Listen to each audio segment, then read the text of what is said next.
This episode is brought to you by Choiceology, an original podcast from Charles Schwab. Hosted by Katie Milkman, an award-winning behavioral scientist and author of the best-selling book, How to Change, Choiceology is a show about the psychology and economics behind our decisions. Hear true stories from Nobel laureates, authors, athletes, and more about why we do the things we do. Listen to Choiceology at schwab.com/podcast or wherever you listen.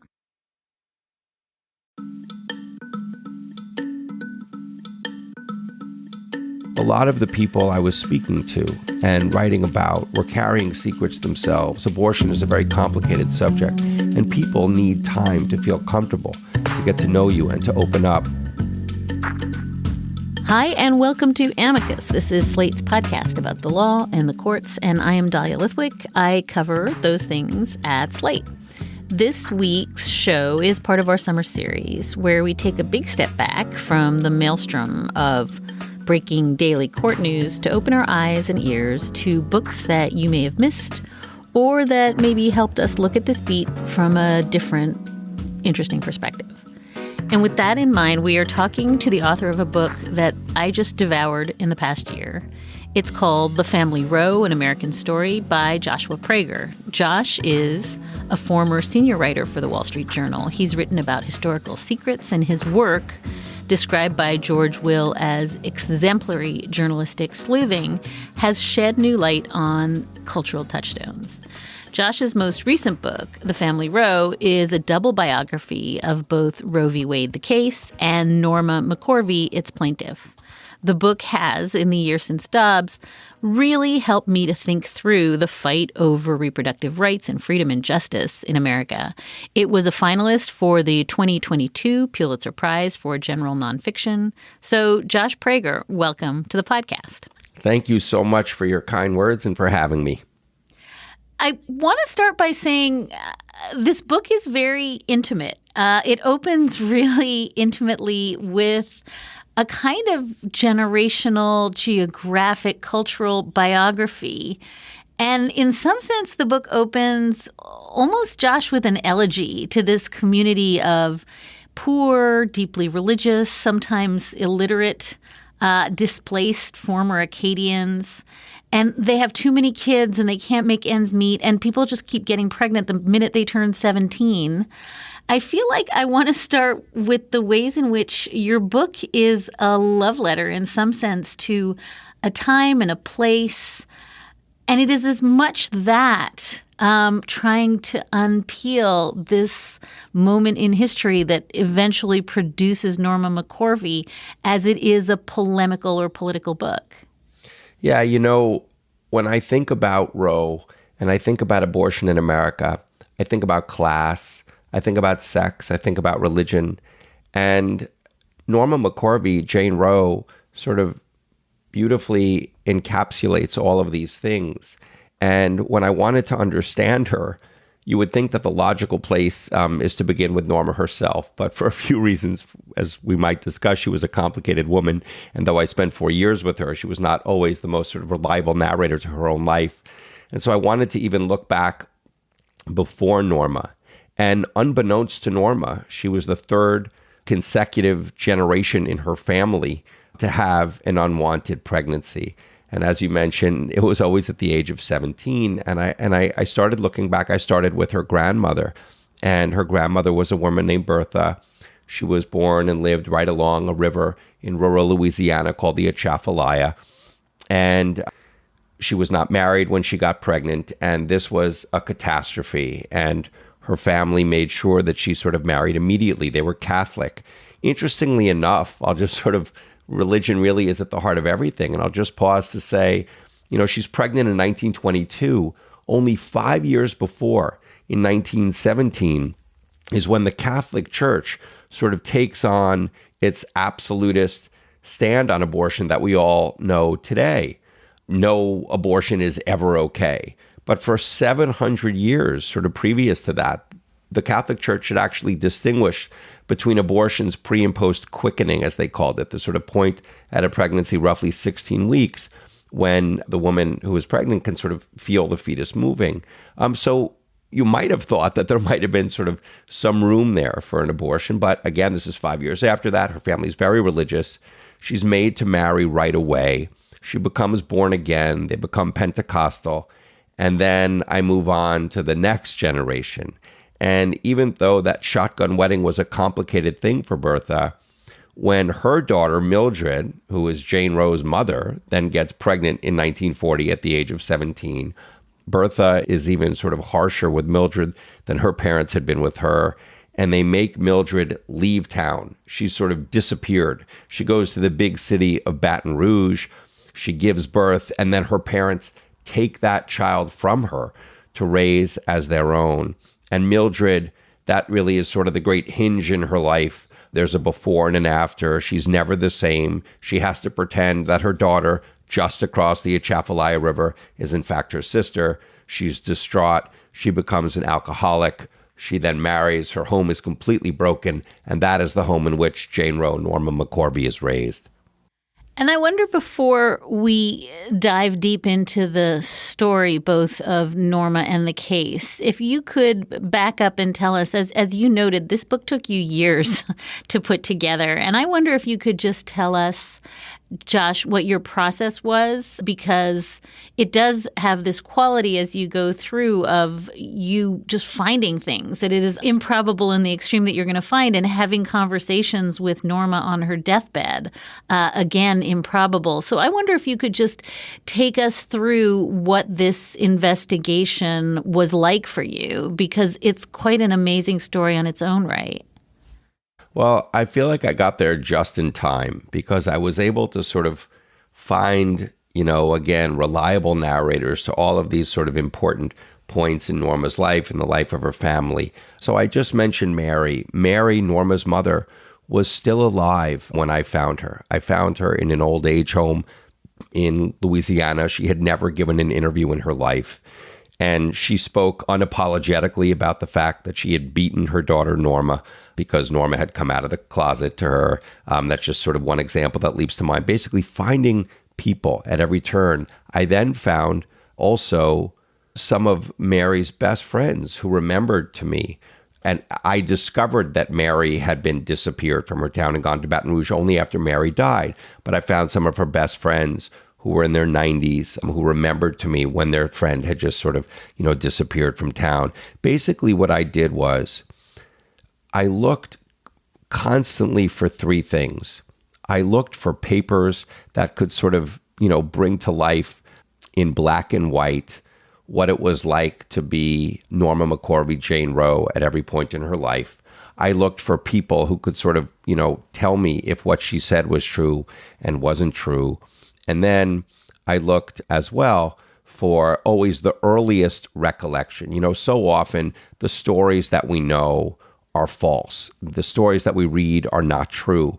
And just Norma's life has endless examples like that. Just to give one that leaps to mind, she told people that she was shot at. She was shot at. Her home was shot at when she was just sort of stepping into the limelight in the 1980s when she was Jane Roe.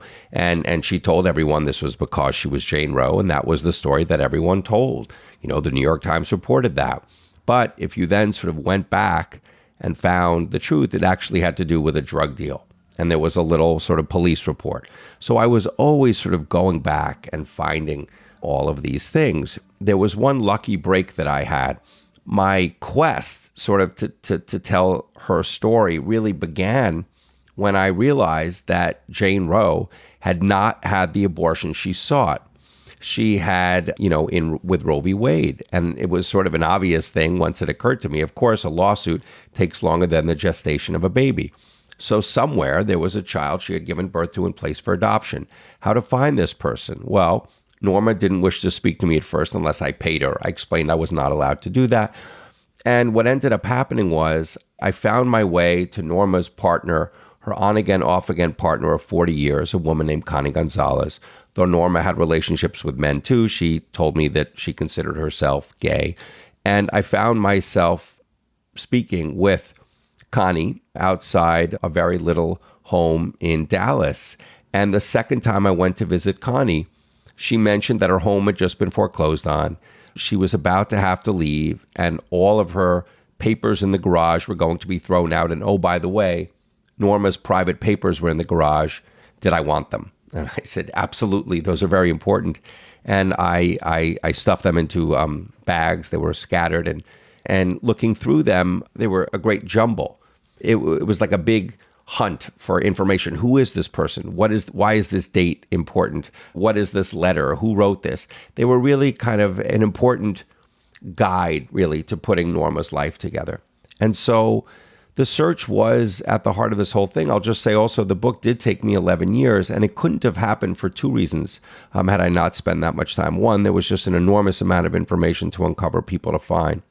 But two, a lot of the people I was speaking to and writing about were carrying secrets themselves. Abortion is a very complicated subject, and people need time to feel comfortable, to get to know you and to open up. The most important example in the book was not only Norma, but also her child, the Roe baby. So there was a lot of investigation. I mentioned Norma's mother and grandmother. The way that happened was when I went to the Atchafalaya River, and I found Norma had a half-sibling who was living there. She had not known she'd had a half-sibling living there, but she did. And when I found this person, that was when I sort of learned these secrets of these unwanted pregnancies in the family. Josh, one of the things you say early and often in the book is that so much, not just of this narrative, not just of Norma's life, not just the story of abortion in America, but so much of how we are riven in this cultural moment is because we're kind of pinging between these two poles about sex and religion, and that those are defining on their own terms American stories. And there's so many ways that this plays out, both in Norma's story. There's so much guilt around religion. There's so much, you mentioned her mother was, constantly getting drunk and hooking up. It feels as though there's nobody in this story who isn't on the move, who isn't in a car driving across. It's just, again, an era of lostness and an era of trying to find yourself in these twin moments of religion and sex, and maybe alcohol and drugs too. But can you talk a little bit about how singular the abortion conversation is in the United States, both sort of in these moments that you describe in the early abortion wars through the 80s and today, but also just in the lives of these people, where it is really peculiar to be living in some ways pinned between religion and sex in this country, and yet it's defining. Absolutely. I didn't sort of start out with that premise. It just kept banging me over the head. I mean, Norma once said to me, and she had a very funny way, she could be very aphoristic. And she said to me, one makes you feel good, one makes you feel bad. That's what she said to me about sex and religion. And the interesting thing is, she grows up. I mentioned her mom, who has this child taken away from her. It really sort of destroys her life. She becomes an alcoholic. She's sleeping with many of the men she's serving drinks to.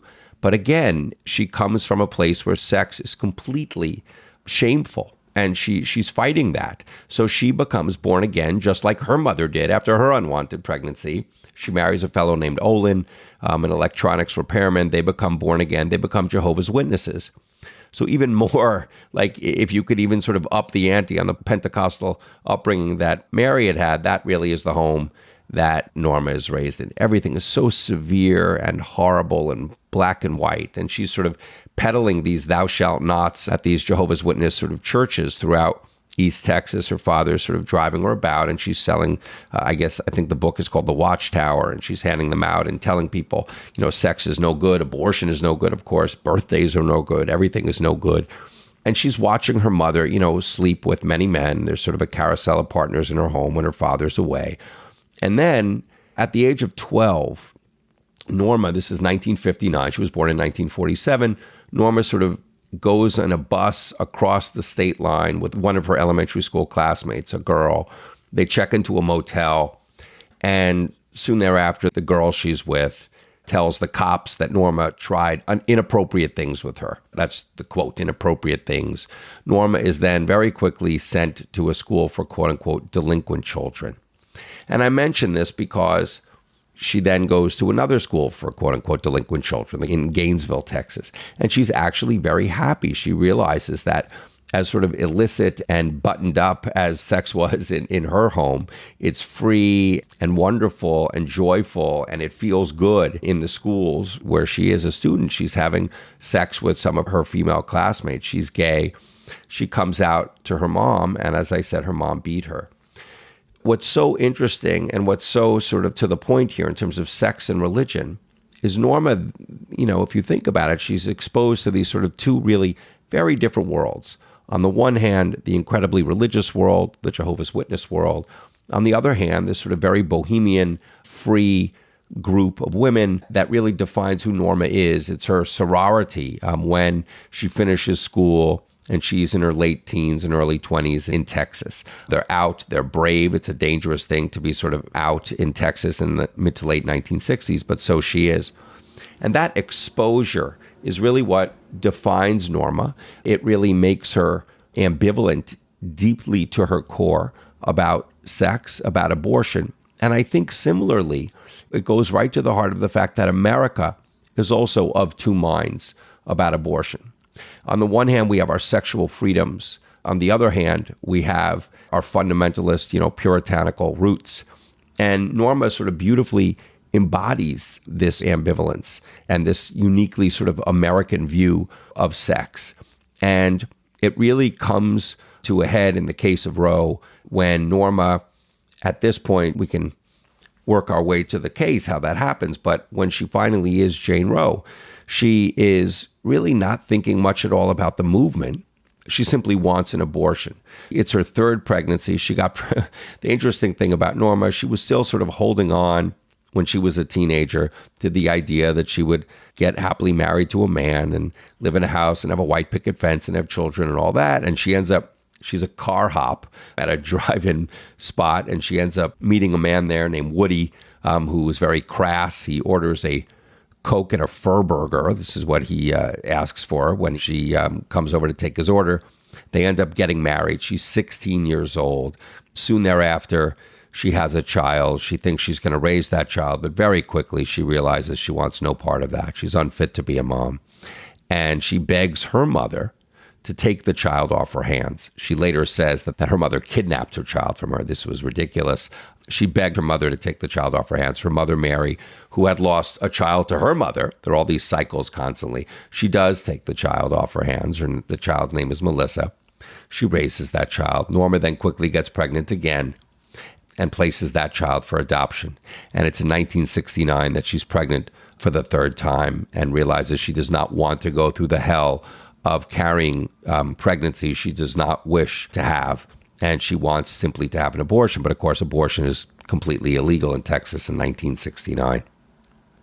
I wonder if we can do one more piece of psychologizing with Norma as almost a stand-in for the America that you sketch out here. And that is, I'm really struck throughout the book about how, she wants to be seen. She wants to be famous. You have this sort of lovely line where she says to one of her partners, one day the spotlight will find her. She's got ambivalence not just about, her sexuality, not just about pregnancy and abortion, but she desperately needs to be seen, Josh, and she needs to stand for something. And yet, in a sense, the whole arc of this book is about her not liking to be seen if it comes at the cost of looking unsophisticated, uneducated, foolish. It just, again, feels like it's years before the reality show culture in which we find ourselves, where she wants to count for something. And it's part of why everybody uses her. But she can't control the narrative. And also she's a pathological liar. It just is so on the nose as a story of a character who is formed almost entirely by being invisible and wanting to matter. She's desperate, you're right, to mean something. And the lying, ultimately, I realized it came from two things. She was sort of trying to fashion a life story that befit her famous pseudonym, Jane Roe. That was one thing. And she was also, because of sort of the guilt that was constantly hers, constantly sort of reimagining herself not as a sinner, but as a victim. So she didn't have sex outside of marriage, willingly. She was raped. She, again, didn't choose to relinquish the child she gave birth to. The child was taken away from her, and on and on and on. But she wants that spotlight. And there are all of these sort of sad, pathetic, attempts. So, for example, when she first gets married, she drives out to the West Coast with her new husband, Woody. She's 16 years old, 17 years old. And they decide she's going to be a singer. She's going to make it big as a singer. She doesn't have a particularly good voice. That doesn't last very long. She really doesn't know what she's going to do. The only really comfort she finds at that time is it's a numb comfort. She's in this she's constantly drunk. She's in these lesbian bars where she's working. She's a prostitute for a time. She's selling drugs for a time. She doesn't know what she's going to do with her life, who she's going to be. And then really through just kind of a remarkable set of circumstances, she finds herself being asked to be a plaintiff. She doesn't know what a plaintiff is, but a plaintiff for an incredibly important case. She happened to have a very interesting man in her life named Henry McCluskey, who is an adoption attorney. He's an important man. In the late 1960s, he was fighting the sodomy laws in Texas. He worked on a case called Buchanan v. Batchelor, basically cops spying on men, having sex. And he wasn't a brilliant lawyer, and he turns for help. He has the guts to attach his name to this case and to take on this case, but he turns for help to a brilliant classmate of his named Linda Coffey. Actually, he knew Linda growing up in the Baptist church where they both went to in Dallas. And later on, when they then meet again, Linda, who is still a religious Baptist, has become a feminist in college and then law school, and she realizes that she wishes to fight the abortion laws in Texas, and she doesn't know where the hell she's going to find a plaintiff. She and Henry sort of have an interesting relationship. They're both gay. They're both still living with their parents. They're both lawyers fighting these important, horrible laws. And she mentions her quest to find a plaintiff. And he's like, well, I do have this woman who I'm helping with her adoptions, brokering adoptions for the children she doesn't wish to raise. And I think she would like an abortion. And that's really how Norma, this very sort of ordinary person, is thrust into these extraordinary circumstances. And Norma does not sort of realize immediately that there's an opportunity here for her to sort of not only kind of become a very important person in America, but also to sort of wring a living out of her plaintiffship. She doesn't sort of realize that, and money is a constant source of struggle.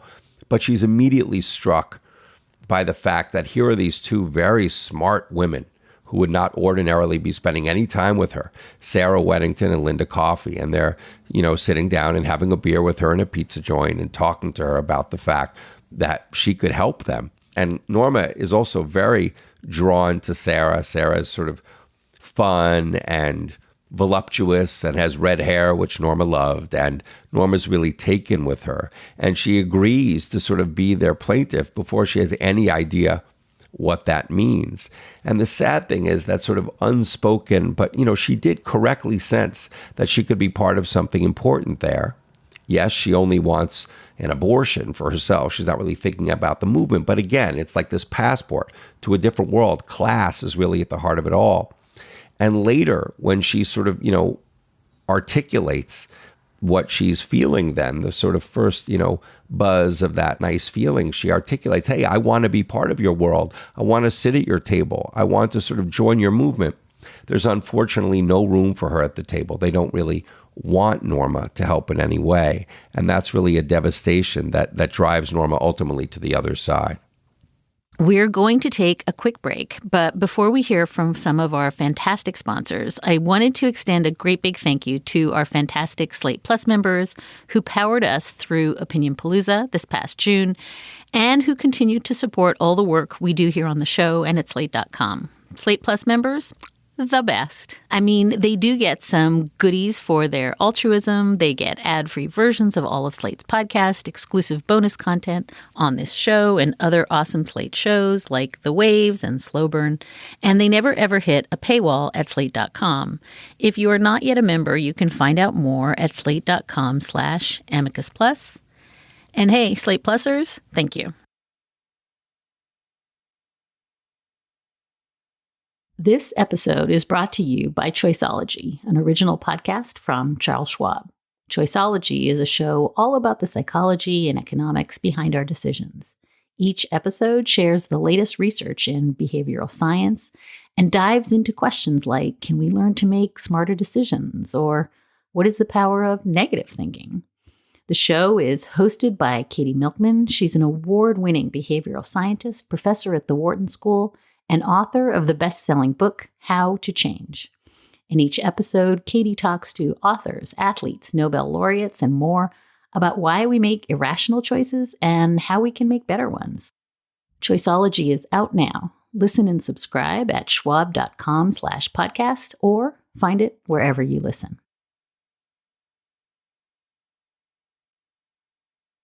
And more now with Joshua Prager, author of The Family Roe. You make this point so starkly in the book, but let's play it out for a minute. What you say is that first and foremost, when Norma encounters Sarah Weddington and Linda Coffey, what she really wants is just to terminate her pregnancy, and that they could have done that for her. You write, had Coffey and Weddington really wanted to help their potential client, they could have at least tried, that there were referral networks in Austin. Even as Norma was close to 20 weeks at that point in her pregnancy, women at that stage could have been moved elsewhere and had the termination. And so in a deep sense, what you say Coffey and Weddington really, really wanted was to flatten her into a plaintiff that they could use. And what she really, really wanted was to not be pregnant. There was no way to square that circle. And as you write, they disappeared from her life after. Yeah, it's actually really devastating for me to have uncovered that. I am a person who is very strongly pro-choice, and I looked at these sort of, young lawyers as remarkable, heroic people who at the ages of 26, 27, Sarah Weddington argued the case famously twice. First time there were only 7 justices on the court. Anyway, she's a kid, for God's sakes, and here she is doing this thing. And then, but the more you look at her story, the more ugly it is. And yeah, you mentioned the referral networks. Sarah herself was involved in a referral network. There was an American Airlines flight that went every single Friday from Texas to California, where abortion was legal even to non-residents through the 20th week of pregnancy. And in fact, and in some cases, the network helped to pay for people to have those abortions performed. Norma obviously had no money, but they did not tell her about this network. And Norma, when she found a doctor in Texas. She later, of course, told people that she found a clinic that literally had dried blood on the floor. It was always very, very dramatic. The truth was much simpler and just as devastating. She had found a clinic that was safe. It was a clean clinic. The doctor was skilled, but it was $500. Norma did not have $500.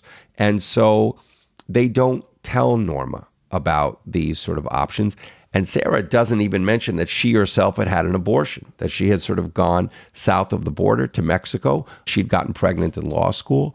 They don't do any of this. And what they really need is a plaintiff. And so they don't tell her these things. And what was amazing to me was Sarah in particular knew how wrong this was. She had worked helping to draft the ethical guidelines of the American Bar Association when she graduated law school, for God's sakes. That was literally her first job out of law school. And you can see how uncomfortable she was somewhere inside with what she was doing when on the very day that Roe becomes law, the day of the Roe ruling in January of 1973, Sarah lies to the press. She tells the press that the reason Norma did not have an abortion, the reason she carried her pregnancy to term, was that Norma was worried that if she had an abortion, then her case would be rendered moot. Now, that was utterly ludicrous. Norma was desperate for an abortion and would have done, as I say, anything to have one. But, this is what Sarah said. She repeated that lie several times later. A few years later, she spoke to someone at a library at Harvard who was doing research, and she repeated it actually 3 times over the next 10 years. When Norma ultimately finds out that Sarah herself had an abortion, she finds this out in 1992 when Sarah writes a book. Norma really is devastated, and she feels that she's been lied to and duped, and that she was just sort of taken advantage of. And of course she was. The interesting thing was that as far away as the leaders of the pro-choice movement pushed her, with the one exception really of Gloria Allred, and we could discuss her in a moment, but just as far as they pushed her away, that was how close the pro-life leaders wanted to hold her. They sort of held her as a trophy. Look who we've got. We've got Jane Roe on our side. So it was difficult for Norma not to be taken in by that.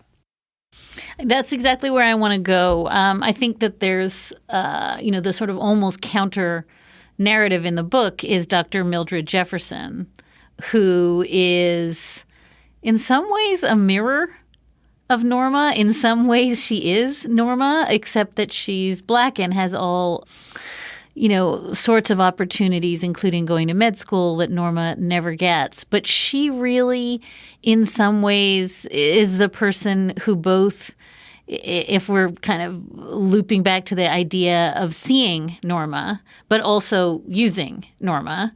And I wonder if you could just lay that out. Yeah, Mildred Jefferson, I think, was the most fascinating person in the book to write about. I just couldn't believe that she existed.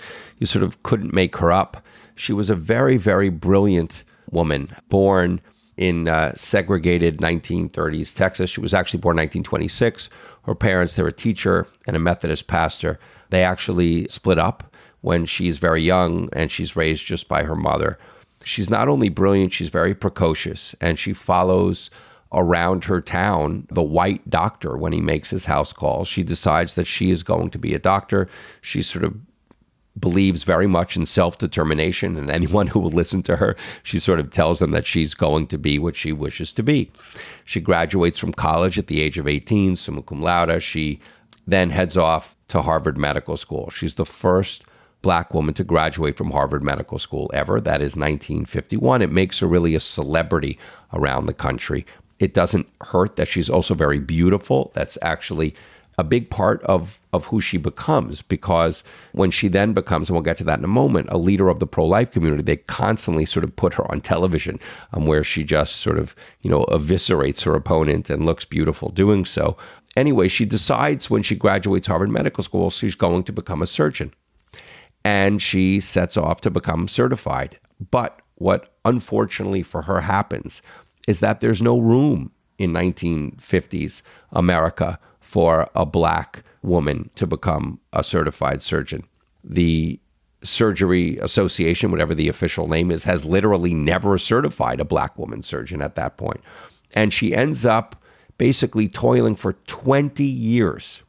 And when she's finally certified in 1970, her career has been completely sabotaged, done in by misogyny and racism, so overt that when I found a FBI file about her, the doctors, the white, powerful doctors who did not hire her and did not do this and did not do that, they just speak of it very openly. Well, of course, I couldn't sort of, have her on my practice. She's a Black woman. And what's really fascinating to me is, obviously at the heart of abortion is privacy.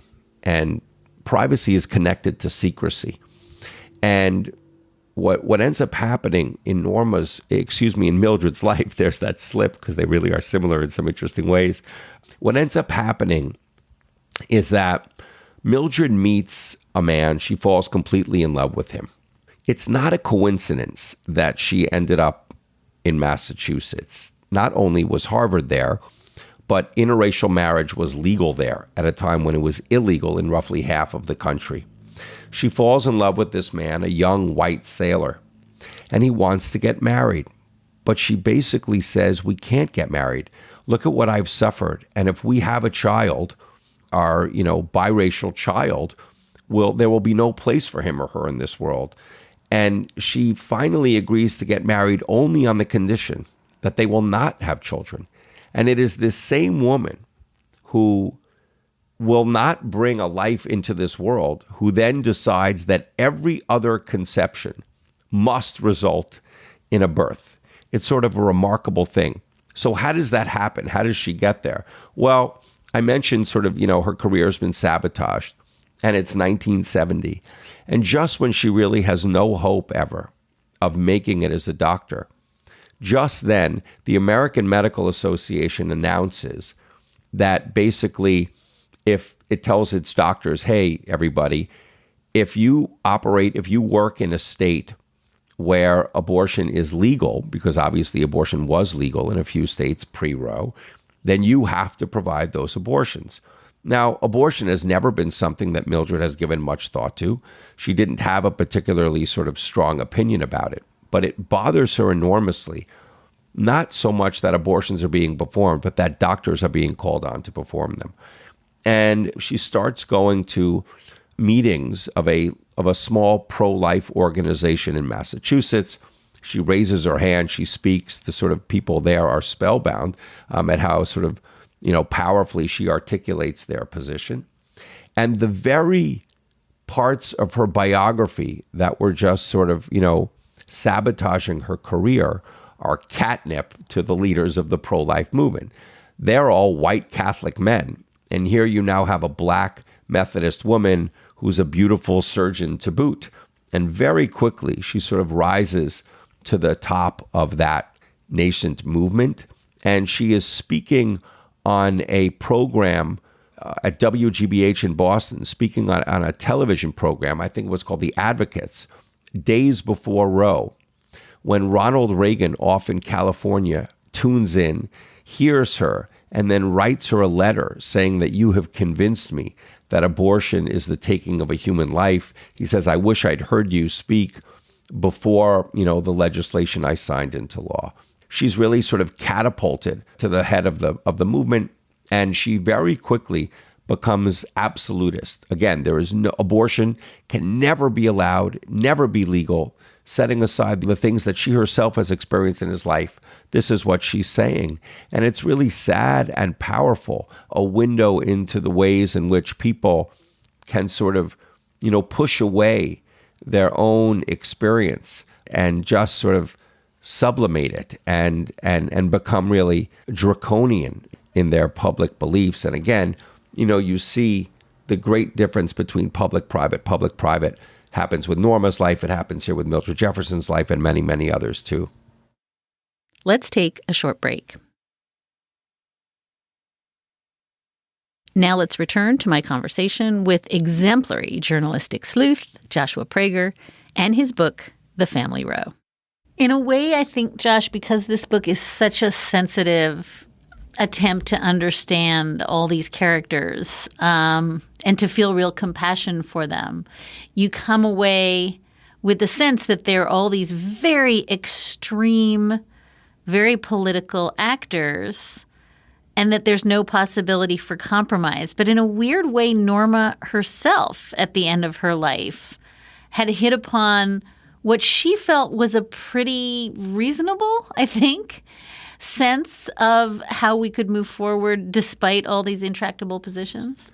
Yeah, what was amazing is Norma, even though she constantly sort of sold herself to the highest bidder, and if you paid her money, she would say whatever you wanted her to say. She said, Obama murders babies, paid when she was paid by Randall Terry, the head of Operation Rescue. And, on the other side, she was just as sort of strident in her words. She really said whatever you asked her to say.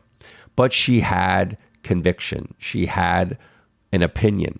And I know exactly what she felt about abortion because she said it at three of the most important points in her life. She said it in her first ever interview that she gave. Days after Roe, she was interviewed by the Baptist Press. Now, again, the Southern Baptist Convention, the largest body of evangelical Christians in America, was steadfastly pro-choice at the time. It felt that abortion ought to be legal and that you needed to think about not only the sort of physical health of the woman, but the emotional health of the woman. And so there was no sort of contradiction there. For example, when one of their own, Linda Coffey, is really the matriarch of Roe and comes up with its legal reasoning and files Roe, et cetera, et cetera. Anyway, Norma tells the reporter for the Baptist Press in the very first interview she ever gives that now that she thinks about it, even though she had been desperate for an abortion and she was sort of, at that point, 20 weeks, et cetera, she now feels that abortion really ought to be legal only through the first trimester of pregnancy. After that, she feels you might be taking a life, she says. Then, fast forward 20 years, and she has just sort of been brought over to the other side by this evangelical minister, Flip Benham, who really is out of central casting. He dyes his teeth white and blow dries his hair and holds up this leather Bible where the pages drip, are folded down. It looks like they've been turned 1 million times. It's the guy really, he checks every box. He's always sort of preaching in this sing-song manner. Anyway, the day after he baptizes her in a swimming pool in Texas as the cameras are rolling, she then goes on to Nightline with Ted Koppel and tells Ted Koppel the exact same thing, that I believe, yes, I'm now born again, and yes, I'm a member of Operation Rescue, but I do believe that abortion ought to be legal through the first trimester. This, of course, infuriates her new friends, and they say that she's a quote, a baby Christian and sort of still figuring it out. And at the very end of her life, when I was with her in the hospital when she was dying, she said the exact same thing. This is what she believed. And, when Harry Blackman wrote the majority opinion in Roe, he writes in a preamble to it that what often determines which side of the issue a person is on is their exposure to it, what he calls the raw edges of human existence. Basically, if you know somebody who had an abortion or who needed an abortion or wanted an abortion, you will then be sympathetic to their sort of point of view. He doesn't mention there that his own daughter had been unhappily pregnant in college and that had really sort of rerouted her life. What is interesting about Norma is, unlike almost all of us, as I mentioned earlier, she really had been exposed to two very different worlds. A religious world that had no room for sex or abortion, and a sort of bohemian world that believed that a woman should always have a right to choose. And this really is where Norma landed. What is very interesting to me is that the two movements, the pro-choice movement and the pro-life movement, once also publicly recognized that this was not only a very complicated issue, but that it demanded nuance. So to give an example, you have the National Abortion Federation, which really represented the abortion providers of America. In 1985, they vote to sanction a man named Dr. George Tiller, who was the first person providing abortions in the third trimester. They say basically they're going to refer any patients they find out about to the Kansas State Board of Medical Examiners, or whatever the name of the organization was. They're very upset about this when he's performing abortions at 26 weeks. Just a few years later, though, things change, and they give him their highest award. Similarly, when Mildred Jefferson is on the board of the National Right to Life Committee, she's one of only 4 members on their board of more than 50 people who believes that abortion, can never be made possible. And obviously now that is a mainstream position in that movement. So as Norma went, Norma was sort of at a time when she became Jane Roe, the fact that she was sort of conflicted and of two minds about this, I think really so were many, many others. And that's really not where we are today. One of the other characters I write about a lot in the book is a remarkable man, a man named Dr. Curtis Boyd, an abortion provider from Texas, like Linda Coffey, like Mildred Jefferson. He's brilliant. He's a religious Christian. He's from Texas. And I mention him just because he's really one of the pioneers of legal abortion in this country. He is the one who kind of standardizes and makes routine and safe the accepted method of second trimester abortion today, dilation and evacuation. He then, when his friend Dr. George Tiller, who I mentioned, is murdered, he steps into that void. He becomes the largest provider of third trimester abortions in this country. But what really marked him above all was his complete impenitence about his work. He said that abortion is only something that is a social and moral good, that there was no reason to ever feel that you needed to sort of equivocate or you needed to sort of acknowledge that this might be something complicated. He said, no, you are enabling women to sort of control their own lives.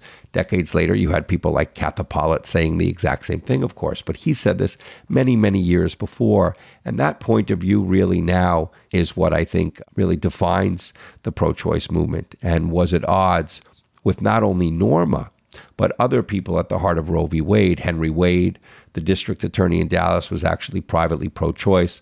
Linda Coffey, mentioned her now several times, she also felt that while abortion needed to be legal, it was not something that she as a religious Christian could ever imagine doing herself. So it was a different time back then when you talked about abortion, a very different place than we are today. And I think maybe that's the service that this book provides is when I compare the narrative, both Justice Blackmun's treatment of Jane Roe and her interests in the original Roe v. Wade, which is glancing, and Justice Alito's treatment of actual pregnant people in Dobbs, which is maybe less than glancing. It seems to me that the service of this book, Joshua, was filling out lives, was telling narratives of complicated characters who actually have to be smushed flat in order to be, operative in a legal framework, but who are so much more than that. And it also feels that in this year since Dobbs came down, we have reverted to telling those stories, to telling stories of fully fleshed out people who have multiple kids already, who can't afford to have an abortion, who desperately want this child, who can't have the pregnancy succeed. I mean, I think that we are in a really strange moment in this country right now where we are seeing the nuance and the complexity of pregnancy and childbirth and child rearing, maybe for the first time as a political matter. It seems like your book, in some sense, landed at exactly the moment in which we realized we'd been having this conversation in two dimensions. I do think that abortion is complicated for good reason. I do. And I think that Justice Blackmun recognized that. And I think Roe recognizes that. And you're right, like the Dobbs ruling, it's ridiculous. You're basically a chump if you give an inch and recognize that, hell, we've got the power. We can sort of now just sort of overturn Roe and move along. It's actually striking. There's even a sentence in the ruling about how basically it's not the job of the Supreme Court to care about, what the public thinks. There was a line I read in the book, A Clash of Absolutes, written by Lawrence Tribe. And he says that the only chance that America ever has of moving past this clash, getting past the clash of Roe v. Wade is, and I'm quoting, by giving voice to the human reality on each side of the versus, the Roe versus Wade. That is something I do believe, actually. And, yes, both sides realize this. I mentioned that Justice Blackmun talked about exposure, sort of determining which side a person is on. And you've basically got, people now there's a crop of initiatives online where women are telling their stories who've had abortions. I think that's very, very important to do. On the other side, you also have the sort of pro-life desperately trying to sort of find women who will say that abortion caused them emotional harm. It was actually one of Norma's lawyers, a man named Alan Parker, who started collecting these stories, these affidavits, introducing them into the judiciary. And they went all the way up to the Supreme Court in the case of Gonzalez v. Carhart, when Justice Kennedy sort of shocked everyone and lent them legitimacy. And even though there is no validity at all, sort of on a macro level, to the claim that abortion causes women psychological harm, are there individual cases of that? Absolutely. But in fact, conversely, it's adoption that is often very painful for a woman who chooses to relinquish a child, even if she believes in doing so. But again, you had Alan Parker introducing these stories. People are trying to humanize the issue. Ultimately, I do think that is a good thing. I think that Western Europe has it right.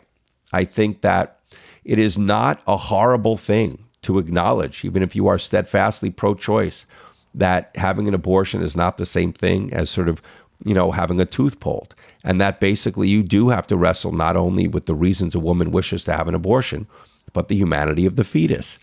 But there's no way, given what's happened over the last 50 years, the way that abortion has been politicized in this country, the sort of, seeming irreconcilability, as we discussed, of sex and religion, that America can get to where Western Europe is, where, okay, so maybe the cutoff for legal abortion is somewhere along the lines of where Lindsey Graham is saying at 15 weeks, like it is, in certain countries in Western Europe.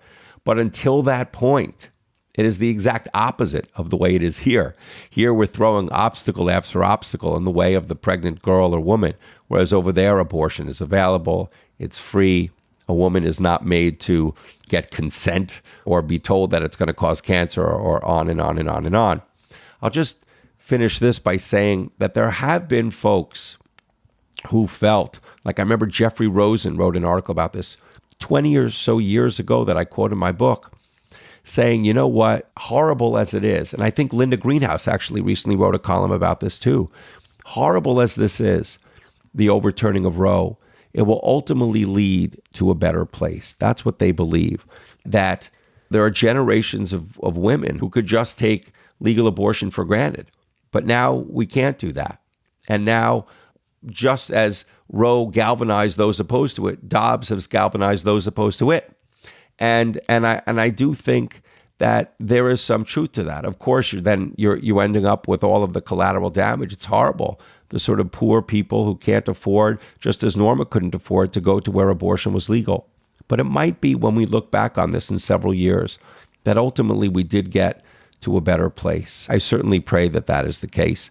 And if that is the case, Roe will be even more connected to Norma, because she was a person who believed that you need to look at both sides of this complicated issue and yet make sure that abortion is legal for a woman who wishes to have one. Joshua Prager is a former senior writer for the Wall Street Journal. The book is called The Family Roe. It's a double biography of Roe v. Wade and Norma McCorvey herself, and it was a finalist for the 2022 Pulitzer for general nonfiction. I love, Josh, that you end on this project of trying to see people in full so that we can maybe begin to see problems in full. And I think your book arrived at exactly a moment in which that is both hard to do and deeply necessary. So thank you so very, very much for both the book and your time today. Thank you, Dahlia, for having me. I really appreciate it. And that is a wrap for this episode of Amicus. Thank you so much for listening, and thank you so much for your letters and your notes and your questions. You can always keep in touch at amicus@slate.com, or you can find us at facebook.com/Amicus Podcast. Today's show was produced by Sarah Birmingham. Alicia Montgomery is Vice President of Audio at Slate, and Ben Richmond is our Senior Director of Operations. We'll be back with another episode of Amicus in 2 short weeks. Until then, take good care.